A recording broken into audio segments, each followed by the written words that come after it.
சொன்ன தேர்தல் வாக்குறுதி நிறைவேற்றலன்னு சொல்றதுக்கு அமித்ஷா உங்களுக்கு என்ன யோகிதை இருக்குது? நீங்க என்ன நிறைவேற்றிட்டீங்க?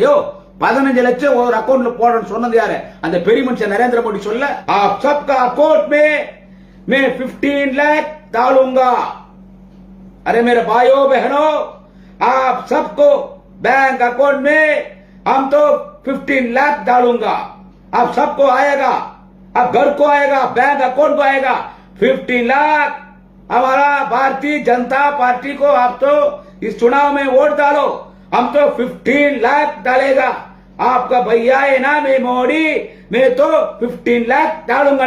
எந்த வாயிடா வட சுட்டுச்சு? 15 லட்சம் போறனே, 15 ரூபாய் போட்டியா? தமிழ்நாட்டில் வந்து பேசிக் கொண்டிருக்காயே, என்ன பாஜக நாங்க கிழிச்சு தொங்க விட்டோன்னு தமிழ்நாட்டுக்கு தர வேண்டிய நிதி கொடுத்தாயா? அந்த ஊர்கா மாமி நிர்மலா சீதாராமன், ஒரு தமிழச்சியா இருக்கக்கூடிய நிர்மலா சீதாராமன் பார்லிமெண்ட்ல அந்த அம்மா என்ன பேச்சு? தமிழர்கள் சிந்தித்து பார்க்க வேண்டும்.